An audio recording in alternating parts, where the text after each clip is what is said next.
Our country seems to have lost sight of the reason for Thanksgiving. It's a story of survival, of those people surviving a harsh year and then coming into a bountiful season. They came to this country fleeing religious persecution. They came here seeking religious freedom.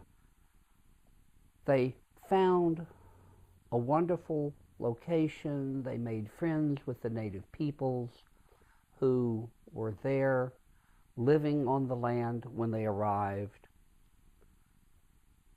This has receded in our memory. Nowadays, it seems that all we see is the commercialization urging us to buy this, buy that, because our life won't be complete without it. That's not the reason for Thanksgiving. I see people now already putting up Christmas displays, again, urging us to sell more things, buy more things, so that we will feel complete. But we're also being urged to do it with money we don't have, and that just pushes us deeper in debt in the very time that our society is struggling to be made whole. Thanksgiving is an attitude of the heart more than anything else. It's not just a time of year. It's a spirit that hopefully stays with us all year long, that helps us, not just in November, to remember what's important, but every day of our lives. Having gratitude for the daily activities that we have, the relationships that we have with one another, those are the important things in having a happy person. Let me tell you a story of what it means to be grateful. There was this man who was obviously homeless, sitting on a bench in a park, and a well-dressed woman came up to him on that park bench. Now, he probably thought, oh, here it goes again. She's just going to come and maybe, mock me or to put me down just because I'm a homeless person. But she surprised him and she asked him, "Are you hungry?" Well, being accustomed to being hassled by people, he sarcastically responded, "Lady, I'm fine. I just had dinner with the president." And said, "Go away." She was persistent, and she came over and she started to lift him up off that bench. "What are you doing, lady?" He struggled with her against that gentle pull. A policeman was walking by, saw what was happening, came over and said, "Is there anything going on here that I need to help with?" And the lady said, "There's no problem here, officer. I'm just trying to get this man on his feet. Would you help me?" The officer scratched his head and said, "Well, that's old Jack. He's been a fixture around here for many years. What do you want to do with him?" She said, "You see that cafeteria over there? I'm going to take him over there, and I'm going to get him something to eat, and I'm going to get him outside, out of the cold, where it's a little bit warmer." The policeman said, "You sure about that?"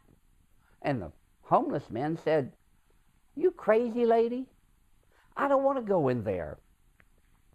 Then he felt a more less than gentle attachment to his other arm, and he was lifted up with the policeman on one side and the woman on the other. He didn't like it, but he didn't resist. So they got up and they took him over to the cafeteria and sat down in a remote corner of the place, and since it was the middle of the morning, there weren't that many people around, and that was okay. The breakfast crowd had already left.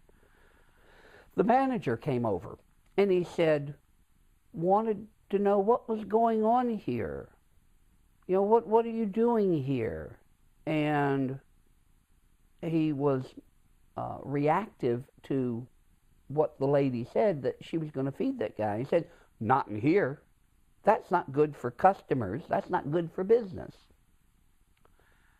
Well, the homeless man smiled a mostly toothless grin and said, "See, lady, I told you. Let me go. They don't want me here." Well, the lady turned to the cafeteria manager and she said, "Are you familiar with the Hutton and Associates firm that's down the street?" "Well, of course I am," said the manager of the cafeteria. "They hold their weekly meetings here, and they use my banquet services, and I make a good deal off of them." And she said, "Yes, I would think that you do make a good deal off of them with their weekly meetings." And so he said, "Well, what business is that of yours?" She replied, "Well, I just happen to be the owner of that company. And that's why I come here, and my people come here, because you give good service." Well, that changed his tune rather quickly. And so he said, "Okay, fine, I'm sorry." And she invited the policeman to join them, and he said, "No, I'm on duty, I can't do that." And she said, "Well, would you like some coffee to go?" And he said, "That would be fine." So the cafeteria manager scurried off to get that cup of coffee. And the policeman said, "Well, you put him in his place." And the lady said, "No, that's not my intent. I have a different reason for all of this." And so she sat down next to the homeless man, to Jack, and she looked into his face and she said, "Jack, do you remember me?" Well, he searched her face for a while, and then he said, "I think so. You look familiar." Well, she said, "I'm a little bit older now, and maybe I filled out a little bit more than in my younger days. But when I was younger, you worked here, and I came in through that same very door, and I was cold, and I was hungry." The officer said, "Ma'am?" Not believing that he could hear that someone who was so well dressed could have been in that situation before. So she went on to say that she had just come out of college, had come to the city looking for a job, had been having difficulty finding one. Finally, she was down to her last few cents. She had been thrown out of her apartment. She'd been wandering the streets for days. It was November, getting cold. She was tired and hungry that morning. She saw the cafeteria. She walked in, and hoping that she could get something to eat. Jack, at that time, recalled, "Now I remember. I was behind the serving counter. You came up and you asked me if you could work for something to eat, and I said that that was against company policy." "I know," the woman continued. "Then you made me the biggest roast beef sandwich I had ever eaten and a cup of coffee, and you told me to go and sit down at the corner table and to enjoy it.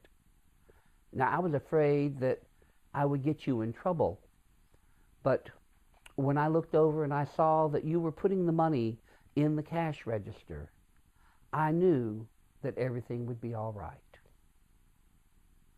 So Jack said, well, did you start your own business then? She said, I got a job that very afternoon. I worked my way up. Eventually, I owned my own company. Here's my business card. She handed it to him. She said, when you're finished here, I want you to come over to my company. I want you to see a Mrs. George. She's my personnel director, and she's going to find you a meaningful job for you around the office.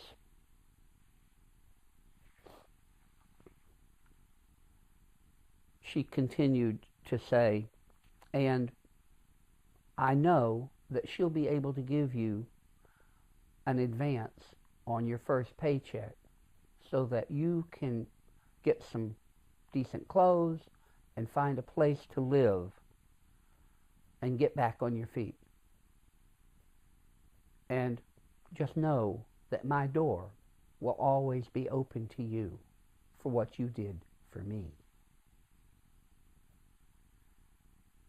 Gratitude, gratefulness, is remembering those who showed you kindness, who showed you compassion in the past. And now that you have the ability to share your bounty with others, it is paying that gratitude that you received forward into the future. So may we, in these times of fall, know that we are called to share our full bounty with those who have not been blessed as much as us, and to be truly thankful for the blessings of life and the holy that has bestowed them upon us. Happy Thanksgiving.